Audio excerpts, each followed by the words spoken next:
Kami dari kelompok 2, kelas 12 IPA 2, terdiri dari anggota yaitu Nama saya Rafa Abdurrahman.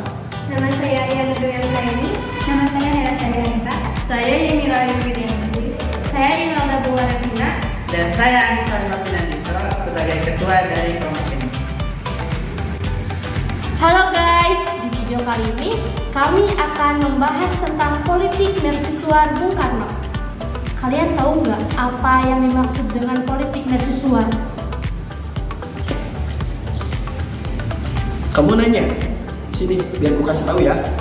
Nah, politik mercusuar adalah sebuah kebijakan politik luar negeri yang ditempuh pada periode Indonesia era demokrasi terpimpin. Kebijakan ini ditandai dengan pelaksanaan pesta olahraga besar-besaran yang bernama Games of New Emerging Force atau biasa disebut dengan Ganevo. Nah, Ganevo ini berlangsung pada tahun 1962 sampai dengan tahun 1997. Nah, mau tahu lebih lanjut? Yuk ikuti kami untuk wawancaranya. Assalamualaikum warahmatullahi wabarakatuh. Waalaikumsalam warahmatullahi wabarakatuh. Selamat siang Pak. Siang. Kami dari kelompok 2, kelas 12 MIPA 2 akan mewawancari Bapak. Apakah Bapak berkenan menjadi narasumber kami? Iya, boleh. Langsung saja untuk tema yang kami angkat yaitu politik mercusuar Bung Karno. Pertanyaan yang pertama yaitu apa itu politik mercusuar menurut pandangan Bapak? Jadi politik mercusuar itu adalah salah satu impian dari presiden pertama kita ya, Presiden Soekarno itu. Karena kita tahu pada dasarnya presiden kita yang pertama itu adalah seseorang yang ambisius. Meskipun beliau menyadari bahwa Indonesia itu merupakan negara baru ya, yang baru terbentuk gitu, tapi beliau berusaha untuk cepat-cepat menaikkan harga diri Indonesia di mata dunia ya. Jadi beliau itu nggak mau Indonesia hanya karena baru berdiri sebagai sebuah negara diremehkan oleh negara lain. Nah, ada satu momen di tahun 58 ketika Indonesia ditunjuk menjadi tuan rumah dari Asian Games ya. Ada 4 tahun tuh untuk ke pelaksanaan Asian Games-nya di tahun 62. Makanya dimulailah politik mercusuar tersebut. Politik mercusuar itu secara makna berarti beliau itu akan membangun infrastruktur yang baiklah untuk menunjang pelaksanaan dari Asian Games tersebut, ditambah dengan harga diri beliau untuk bukan perorangan ya, maksudnya untuk Indonesianya sendiri. Kita tahu bahwa ada istilah bahwa jika kalian ingin melihat suatu kondisi suatu negara, lihat aja ibu kotanya gitu. Jika ibu kotanya kumuh atau bagus gitu, ya berarti secara keseluruhan bagus juga atau kumuh gitu yang lainnya.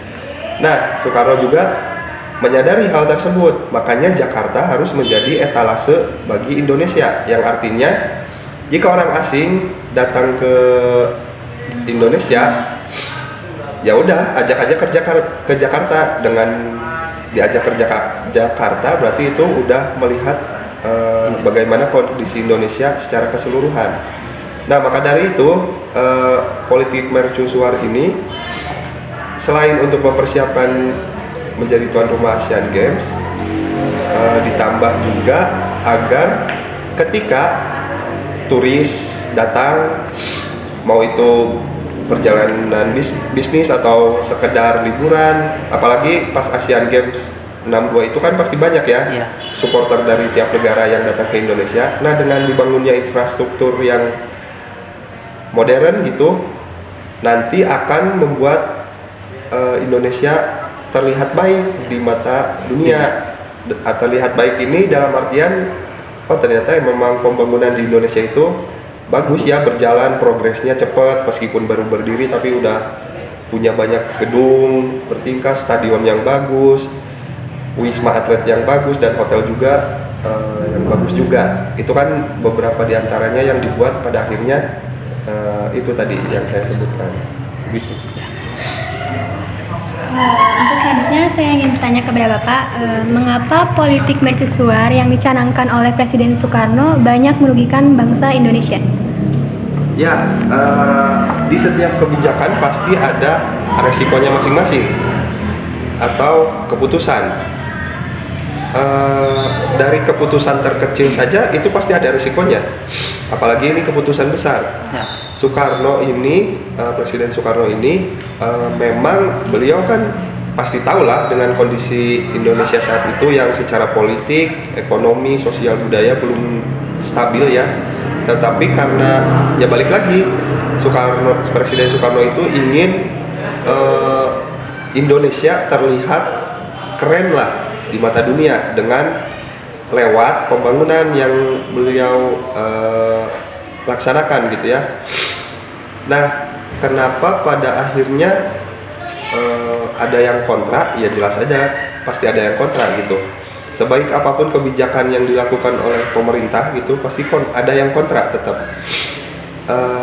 Kenapa bisa kontra? Karena pertama, lahan untuk pertanian, lahan kosong gitu menjadi semakin sempit karena pembangunan gedung dan yang lainnya. Terus yang kedua itu munculnya pemukiman kumuh di daerah pinggiran Jakarta. Kenapa? Karena dengan semakin dibangunnya Jakarta menjadi lebih megah, lebih mewah gitu, membutuhkan semakin banyak pekerja. Makanya mulai urbanisasi itu banyak. Ya, orang desa datang ke Jakarta gitu ya, makanya banyak timbul tuh kontrakan-kontrakan, kosan-kosan yang akhirnya menjadikan pemukiman banyak yang kumuh di Jakarta gitu ya.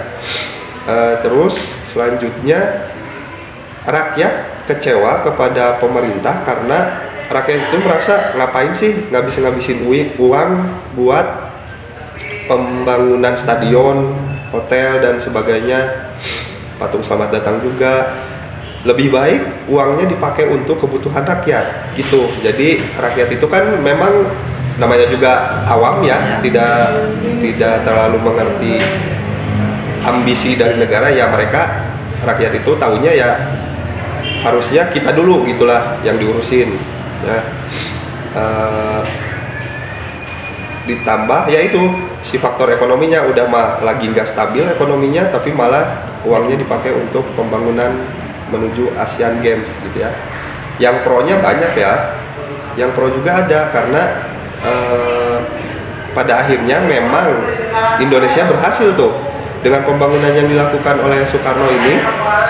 Indonesia menjadi lebih terangkat dibanding sebelumnya. Terangkat dalam artian reputasinya, nama baik Indonesia semakin terangkat di mata negara-negara lain, di mata dunia juga.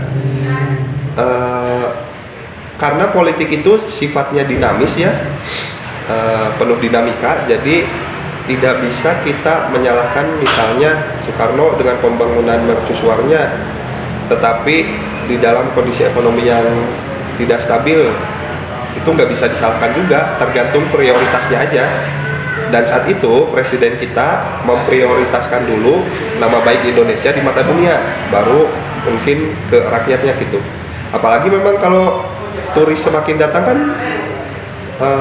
banyak pendapatan juga ke Indonesianya, nanti uangnya tetap buat rakyat. Tapi ya balik lagi, entah itu berhasil atau tidaknya itu urusan beda lagi gitu.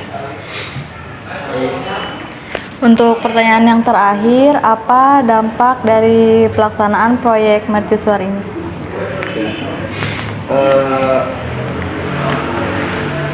Seperti disinggung sebelumnya ya, itu dampak positif dan negatifnya sebetulnya tadi udah saya sebutkannya dengan pembangunan apa ya, kan dari banyak bangunan yang dianggap paling terkenal itu di zaman lagi di politik mercusuar itu, yang pertama itu Gelora Bung Karno kan, stadion ya. Nah itu pembangunan stadion Gelora Bung Karno itu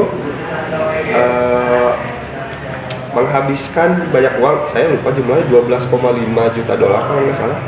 Terus uang itu tidak bisa dibiayai oleh Indonesia sendiri, makanya Indonesia ngambil kredit ke Rusia. Jadi dalam pembangunan stadion itu ada Indonesia kredit ke Rusia. Yang pertama berarti jadi punya utang kan. Ya. Itu dampak salah satunya.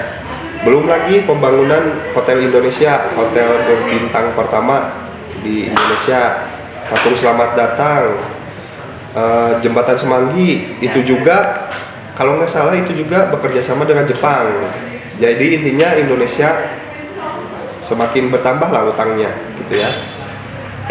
Tapi kalau dilihat dari segi ekonomi, utang itu tidak selalu buruk, asal kitanya tahu kemampuan kita, dalam artian pendapatan negara kita bisa menutupi nggak utang tersebut.